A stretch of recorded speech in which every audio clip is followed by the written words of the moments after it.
All right, it is now a full-blown psychosis. It is a psychological, level of unhingement I've never seen. Trump derangement syndrome, out of control. Remember, if your dog bites, if the bee stings, if the baby cries and you're feeling sad, it's all President Trump's fault.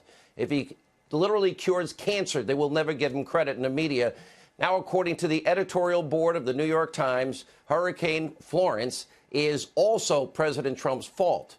I'm not making this up. Look at the headline on your screen. Another hurricane is about to batter our coast. Trump is complicit.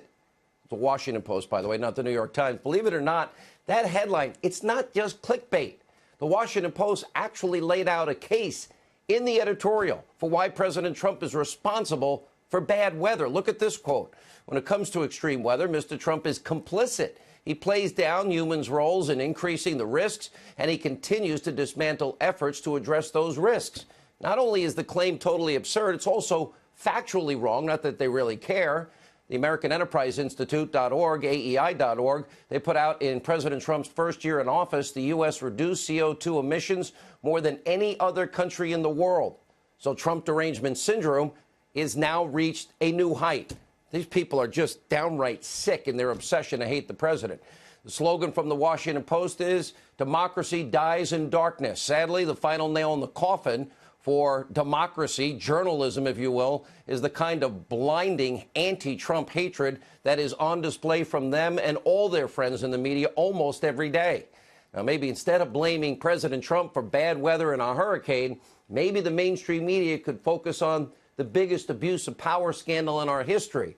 And thanks tonight to the former FBI lovebirds, Page and Strzok, we have even more evidence that your government was leaking sensitive information, to destroy Trump from the get-go. First, to prevent him from becoming president, then to destroy his presidency. We showed you earlier this week the newly uncovered text messages revealing a 2017 media link strategy with the FBI coordinating with the DOJ. Sarah Carter also discovering that Strzok and Page were working on a Russian interference op-ed in the lead-up to the 2016 election.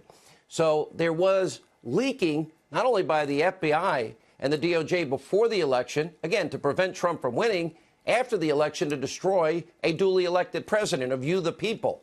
Now, Sarah Carter has obtained even more new texts from Strzok detailing his cozy relationship, with the New York Times and one of its reporters, Mike Schmidt. April 14, 2017, Strzok texting, quote, also, apparently the Times is angry with us about the Washington Post scoop, an earlier discussion that we had about the Schmidt piece that had so many inaccuracies. Too much to detail here, but I told Mike, redacted, and Andy, they need to understand we were absolutely dealing in good faith with them. Strzok then follows up that text with, quote, the FISA one coupled with the Guardian piece from yesterday. The FISA one. That's right, Peter Strzok was helping the New York Times with a story on the supposedly top-secret FISA court. This is beyond bad. Supposedly, he's running the investigation. What does it say about the New York Times? What does it say about the Washington Post? All you need is one anti-Trump official to hand them propaganda, misinformation, distorted lies from a known Trump hater at this point, blow it up, act as though it's gospel truth. That's the paper of record? Where are the corrections? When are they coming? Don't hold your breath. Now, we did reach out to the DOJ, the New York Times, the Washington Post, and Strzok and Page for comment. We've yet to get a response. But tonight we have brand new, never before seen text messages. And now appears that on top of, the Director of National Intelligence, the FBI and DOJ colluding in all this and leaking to the press, seems like the CIA, they too were involved in the same kind of illicit leaking. And, yeah, we're talking about you, Mr. Sanctimony, John Brennan. FoxNews.com just obtained brand new texts showing that some officials were, quote, leaking like mad in the lead up to the FBI's Russia probe. Why? To influence public opinion. Take a look at this exchange. This is just after the president got elected, December 15th, 2016. There they are again. Lisa Page texting Strzok, quote, remind me to tell you tomorrow about the Times doing a story about the RNC hacks. Strzok responding, quote, and more than they already did? I told you that Quinn told me that they're pulling all the stops out on some story. He then followed up, quote, think our sisters have begun leaking like mad, scorned and worried and political. they're kicking into overdrive. According to reporting from our own Catherine Herridge, the sisters that they're referring to that Strzok mentioned, well, that likely is the CIA. That would be John Brennan and Barack Obama's CIA. Less than a month after that exchange, the New York Times published a story about RNC hacks. And on the very same day, BuzzFeed published the Steele dossier filled with Russian lies that Hillary paid for. So you have Strzok referring to the CIA, pulling out all the stops, saying the CIA is scorned and that they're political and they're leaking like mad. Less than a month later, the dossier becomes public. Now, is this the kind of politically motivated leaking from our most trusted government officials? Is that acceptable, John Brennan? I hate to say that Chuck Schumer's right, but if you go against the intelligence community, they'll get you 6 ways and Sunday. Why? Because the deep state, with the power that they have, intelligence-wise, it's like a house of cards. We're watching the whole scheme come tumbling down, revealing a level of corruption in your government that should make you sick and concerned. And as it turns out, high-ranking deep state officials, they weren't the only people rocked by the election of Donald Trump.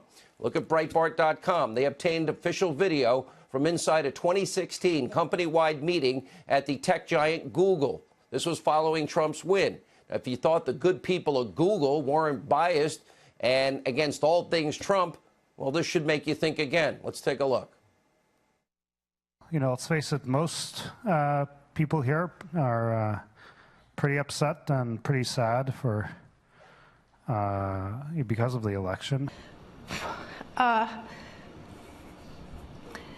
was the first moment I really felt like we were going to lose. And it was this massive, kick in the gut that we were going to lose. And it was really painful. We'll be very strong and vocal and, not just, from a press standpoint or a PR standpoint, but actually working hard behind the scenes to stand up for what's right. I think it's worth being very vigilant and thinking about all these issues. What can we do to lead to maybe a better quality of governance, decision-making, and so forth? Is there anything positive you see from this election result?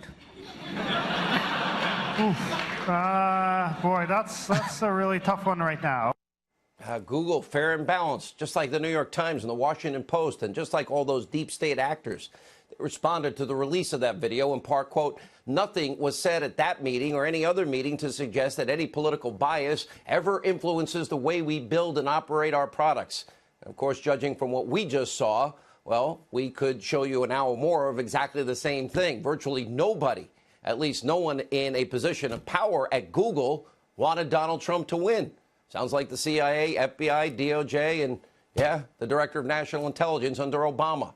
According to what we just saw, many actively working against the president and against the candidate. And yet we're just supposed to believe them that there's no political bias and their bias doesn't impact any of Google's products.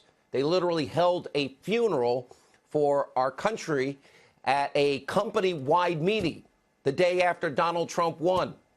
We'll have more on that developing story throughout the hour. But first, all right, the countdown continues. It's all in your hands. This is where you, we, the people, have all the power. In 55 days, the Trump agenda will move full steam ahead or it will stop dead in its tracks. You get to decide. Now, some of these races will literally be decided by just a handful of votes. Let's take a look. I'll just list you a bunch of races that are dead even. Arizona, Nevada, Tennessee, Montana, North Dakota, Missouri, Indiana, West Virginia, and Florida. All of them too close to call, and every one of them like a knife fight in an alley. I mean, just a brawl in every one of those places. This is a time when your vote's going to matter. Do you care? Would you like the Trump agenda to continue? Do you like the records on the economy we keep talking about? A lot is on the line. A lot is at stake in this midterm election. 55 days away. Look at this map. If you're in one of these states, you literally will decide whether the Republicans run the Senate or Chuck Schumer, who says we can't impeach Trump soon enough, will run the Senate. You will decide if the Trump agenda moves through Congress. You will decide if originalists, constitutionalists, judges continue to be confirmed. And look very closely at this. If you live in one of these House districts, we'll let it really slow. You will decide whether or not the presidents will face impeachment because that's what Maxine Waters, Nancy Pelosi, Chuck Schumer have promised. Yeah, there's a lot in play here. It's that serious. You've heard it from all of them. They want to impeach the president. On my radio show earlier today, the former Speaker of the House, Newt Gingrich, said Republicans, they need a national election. They need to sign off on a unified agenda in order to secure victory. Now, we often talk about the 5 things the Democrats are going to do if they win. Let's see, impeach the president. They want their crumbs back. They want a tax increase. They want to keep Obamacare. That's worked out so well for so many of you, paying more, losing your doctors and losing your plans. Of course, they want to eliminate ICE. They want open borders. Well, what are the things Republicans ought to sign on to and promise to you if they get elected? Maybe one, it could be to follow through on the Trump agenda. Number 2, secure the border wall and fund the wall fully. Maybe they could support the president's choice for constitutionalists, originalists on the court so that you don't have people literally legislating from the bench, or vote to make the tax cuts permanent. Why shouldn't they be permanent? It's good for the economy. We'll have more information about that in a minute. Dismantle Obamacare, replace it with better plans, for example, that have more choices. Healthcare savings accounts gives you more power. Healthcare cooperatives, like our good friend down in Wichita, Kansas, Dr. Josh Umber, Atlas MD, $50 a month, unlimited care, and he negotiates 95% reductions for any medicines you might need. Also, how about making America energy independent? We use all our resources available. We got more than the entire world combined. It'd be good for national security. It keeps us safe. It'll be good for the economy. It will create millions of high-paying career jobs for Americans, and in the process, wealth for Americans, so they can buy a nice car, a nice house, in a safe neighborhood, and send their kids to whatever they want to send them to. Republicans also, they've got to promote just how effective Donald Trump has been in the last 19 months. Just today, get this, look at this. We learned that U.S. median income rose to a record high during the president's first year in office. Poverty rate also fell during the president's first year. Millions fewer on food stamps, about 4 million fewer, 4 million new jobs. We have more manufacturing jobs than we've seen in 25 years. Jobs said Obama was never coming back. This country is literally booming under the president's leadership. And as that happens, good news is bad for the Democrats that want their power back, because we had 8 years of failure under their policies and under Obama's policies.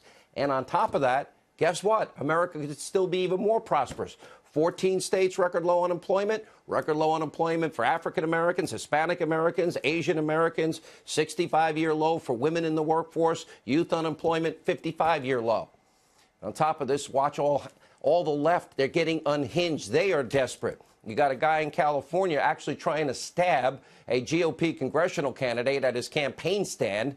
Police in Washington, D.C. investigating a threat to commit a mass shooting at a Make America Great event in Trump International Hotel. A Wyoming GOP office was set on fire less than 2 days after it opened.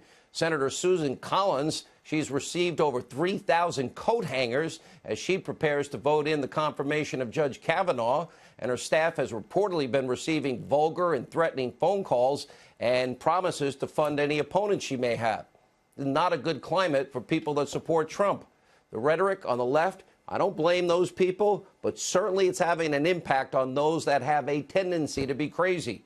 Now, before something horrible happens, maybe they should stop telling people on the left to be getting in people's faces and chasing Pam Bondi and Sarah Sanders and her kids and Secretary Nielsen out of restaurants.